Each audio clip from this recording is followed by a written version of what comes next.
Herkese merhabalar. Bugün sizlerle burada çeşit çeşit bıçaklarımız var. Öncelikle bunların keskinlik denemesini yapacağız. Hangisi keskin, hangisi artık keskinliğini yitirmiş. Bunların denemesini yapacağız. Sonra da keskin olmayanları nasıl keskinleştireceğiz. Bunların kaç tane yöntem var, bunları göstermeye çalışacağım. Öncelikle şu bıçağımızla başlayalım. Birçok yerde kağıt kesmeyle işte bıçağın keskin olup olmadığını göstermeye çalışıyorlar ya da başka yöntemlerle. Ama ben eskide kalan bir yöntem var. Ya böyle derinizle ya da tırnağınıza değdirerek. Eğer bu tırnak üzerinde bu şekilde kayıyorsa bu bıçak keskin değildir. Mesela bu kayıyor. Bu artık keskinliğini yitirmiş. Şimdi buna gelelim. Aynı zamanda bunu aramanıza da gerek yok. Mesela tırnağınız her zaman, mesela bunda kesinlikle, yani artık çok kaygan. Şu biraz daha törpülüyordu. Şuna bakalım. Bu bir tık daha, gördüğünüz gibi şurada bir soyma işlemi yapıyor ama bu buraya takılıp kalması lazım. Yani şurada değdirdiğinizde ilerlememesi lazım. Tabi bunu yaparken dikkat edin. Keskin olursa tırnağınızdan sekip bu deri kısmınıza gelirse koparabilir. Evet, işte anlatmak istediğim şu. Mesela bu kaymıyor. Gördüğünüz gibi. Hatta şurada direkt iz bıraktı.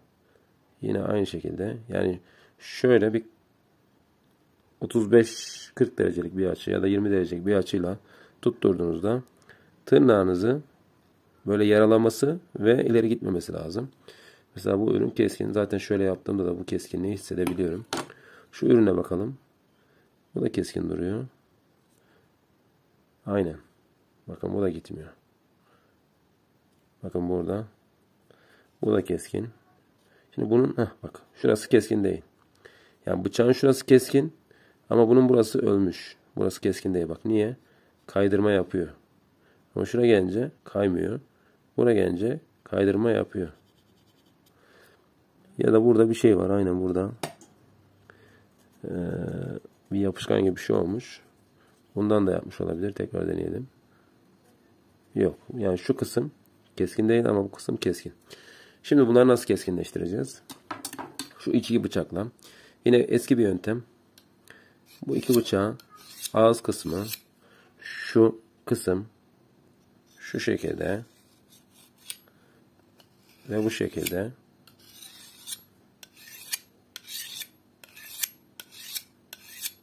bunu bu şekilde uzun süreli yaparsanız ve kesinlikle derecesini kaybetmeyeceksiniz. Ara sıra bu şekilde kontrol edeceksiniz.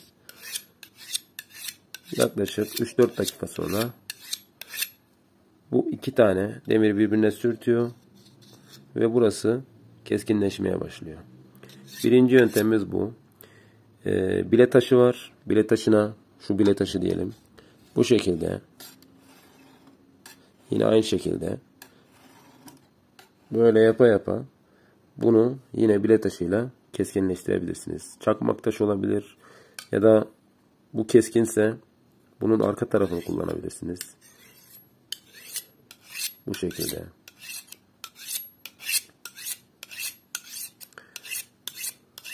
Ya bu biraz zaman aldığı için artık benim gravür setim var. Onu göstereceğim. Gravür setimde de bu işi yapabileceğiz. Hemen fişini takalım. Şuradan da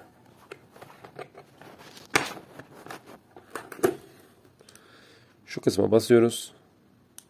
Ve buradan bunu sıkmış olacağız. En güzel yöntem bu. Zaten birçok kasap veya başka yere gittiğinizde de böyle tabii bunun daha büyük taşlarıyla bunları bileliyorlar. Şuna bakalım. Evet, bu biraz keskinleşmiş az önce yaptığım işlemden sonra. Yani çok az keskinleşmiş. Artık soyabiliyor.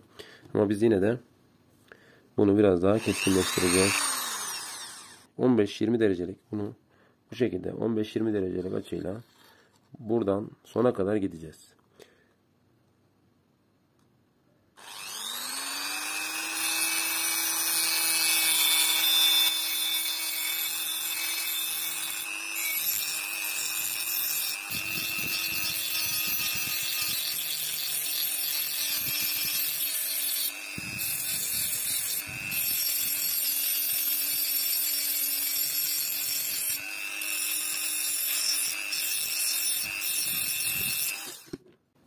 Evet. Yani şu an yine tutuyor ama biraz daha buralara yapmamız lazım.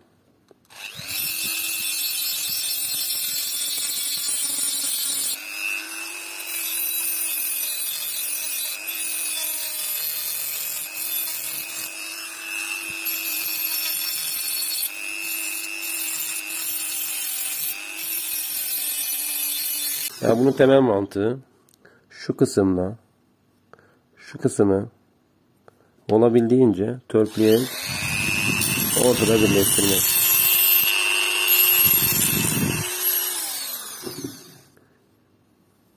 Evet, şu an törpü. Şurada biraz var.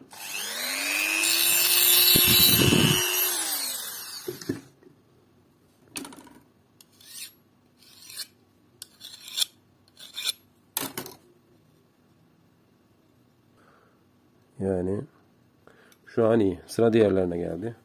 Bunları da yapalım. Özellikle şunu da göstermeye çalışayım.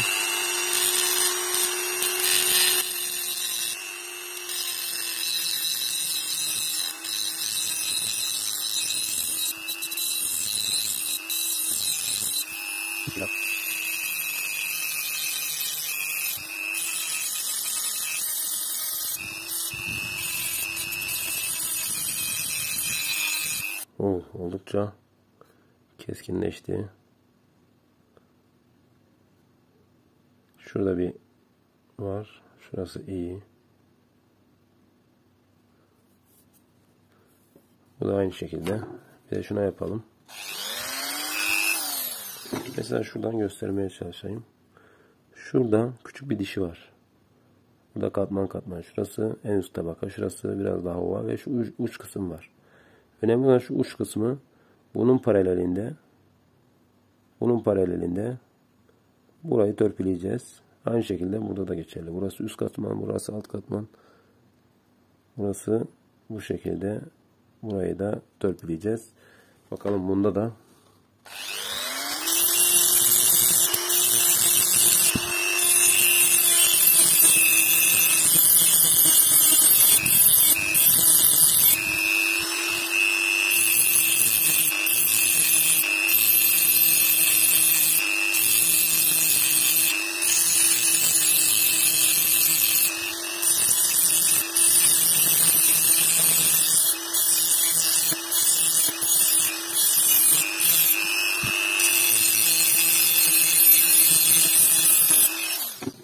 evet, buna da bakalım.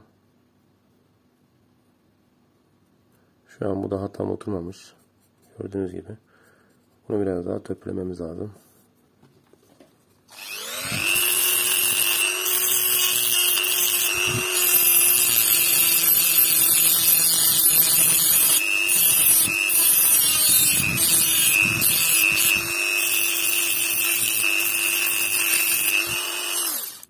Şunu alayım. Şurada biraz kalmış. Şöyle bir deneyelim.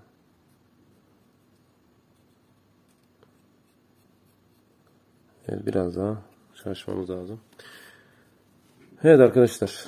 Gördüğünüz gibi özellikle şu kaymıyor yani. Şuraya geliyor, takılıyor. İlk başta böyle kayıp gidiyordu. Bıçaklarınızı bu şekilde, ister bu şekilde, isterse gravür setiniz varsa bununla da veya farklı taşlarımız var. Onunla da bunları keskinleştirebilirsiniz ya da bileyebilirsiniz. Bu videomuzda bu kadardı.